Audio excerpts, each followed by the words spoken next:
Assalamu alaikum, dear student. Today we will discuss the topic importance of solute formula from chapter number 6 solution.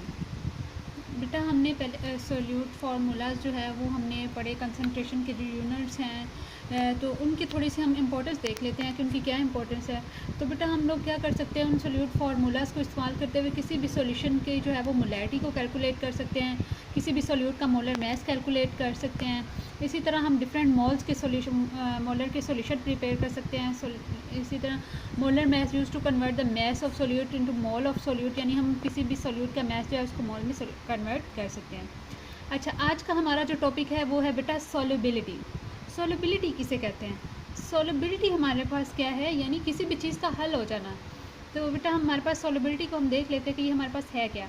Solubility हमारे पास है number of gram of solute dissolve in 100 gram of solvent. आपको पता है solution जो है वो दो चीज़ों का मिक्सचर है।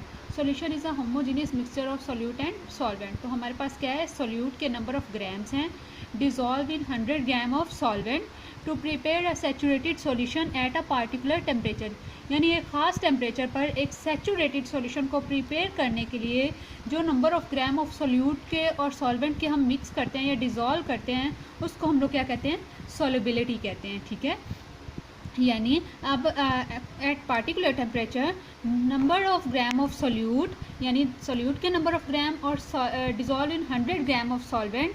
तो सोल्यूट और सॉल्वेंट को जब हम मिक्स करते हैं सैचुरेटेड सॉल्यूशन को प्रिपेयर करने के लिए, सैचुरेटेड सॉल्यूशन कौन से होते हैं, ये जब हमने सॉल्यूशन की टाइप्स पढ़ी थी तो मैंने आपको बताया था सैचुरेटेड, सुपर सैचुरेटेड और अनसैचुरेटेड सॉल्यूशन का। ठीक है, तो हम सैचुरेटेड सॉल्यूशन को प्रिपेयर करने के लिए जो नंबर ऑफ ग्राम के सोल्यूट के 100 ग्राम सॉल्वेंट में डिज़ोल्व करते हैं उसको हम लोग क्या कहते हैं, सोल्युबिलिटी।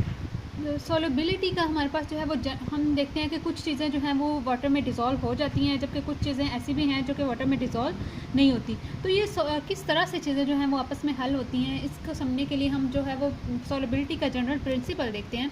तो सोल्युबिलिटी का जो जनरल प्रिंसिपल आपने सुना होगा कि लाइक डिज़ोल्व्स लाइक, जो चीज़ जैसी होती है वो वैसी ही चीज़ में डिज़ोल्व होती है। तो देखिए बेटा हम यहाँ पे हम तीन तरह की चीज़ें डिस्कस करते हैं। पहले हमारे पास है पोलर सब्सटेंसेस। अब polar substances soluble in polar solvent, ionic solid. अब देखिए बेटा आपको पता है हमारे पास जो है वो आयनिक सॉलिड्स होते हैं, कोवलेंट सॉलिड्स होते हैं। सबसे पहले अगर हम आयनिक सॉलिड की बात करें तो आयनिक सॉलिड्स कौन से होते हैं? आयनिक सॉलिड्स ऐसे होते हैं जो कि आयन से मिलके बनते हैं, जैसे कि हमारे पास है NaCl, सोडियम क्लोराइड, आयन्स यानी जिनके ऊपर पॉजिटिव और नेगेटिव चार्जेस होते हैं। ठीक है, ऐसे हमारे पास है KCl है, सोडियम कार्बोनेट है, और इसी तरह हमारे पास कॉपर सल्फेट। ये कौन से हैं? आयनिक सॉलिड्स हैं। तो इनमें क्या होता है, ये जो आयनिक सॉलिड हैं ये वाटर में डिज़ोल्व हो जाते हैं। ठीक है, आयनिक सॉलिड वाटर में सोलुबल हैं। और इसके बाद हम अगर बात करें कोवलेंट कंपाउंड्स की, तो बेटा आपको पता है, आपने पिछले चैप्टर में पढ़ा भी है कि कोवलेंट कंपाउंड जो होते हैं वो दो तरह के होते हैं। एक हमारे पास होते हैं पोलर कोवलेंट कंपाउंड और एक होते हैं नॉन पोलर कोवलेंट कंपाउंड। ठीक है, तो आयनिक के बाद अगर हम कोवलेंट की बात करें तो कोवलेंट कंपाउंड जो होते हैं उनमें से जो हमारे पास पोलर होते हैं ना, पोलर जिनके पोल्स होते हैं नेगेटिव और पॉजिटिव, जिनके ऊपर एंड्स होते हैं, जैसे कि हमारे पास शुगर है, अल्कोहल है। तो जैसे अगर हम अल्कोहल की बात करें, हमारे पास अल्कोहल का जनरल फार्मूला हमारे पास क्या है, ये है। तो इसके ऊपर जो है वो पार्शियल नेगेटिव और पार्शियल पॉजिटिव चार्जेस होते हैं। तो ये जो पोलर हमारे पास होते हैं कोवलेंट कंपाउंड और आयनिक सॉलिड्स होते हैं, ये वाटर में सोलुबल हो जाते हैं। इसके बाद अगर हम बात करें नॉन पोलर कोवलेंट कंपाउंड्स की, तो हमारे पास जो नॉन पोलर कोवलेंट सॉल्वेंट होते हैं, जैसे कि हमारे पास जो है वो ईथर है, बेंजीन है, पेट्रोल है, जिनके नॉन पोलर का मतलब ये कि उनके ऊपर नेगेटिव और पॉजिटिव एंड्स नहीं होते। ठीक है, वो वाटर में सोलुबल नहीं होते। ठीक है, non polar covalent compound not soluble in water. ठीक है, रीज़न बेटा ये है कि जो पोलर होते हैं उनके ऊपर नेगेटिव और पॉजिटिव एंड्स होते हैं, और वो नेगेटिव और पॉजिटिव एंड्स होते हैं वो वाटर के हाइड्रोजन और ऑक्सीजन के साथ हाइड्रोजन बॉन्डिंग कर लेते हैं, जिस वजह से वो वाटर में हल हो जाते हैं। जबकि जो नॉन पोलर होते हैं वो वाटर में डिज़ोल्व नहीं होते। इसी तरह हमारे पास जो नॉन पोलर कोवलेंट सब्सटेंस है वो वाटर में तो सोलुबल नहीं होते।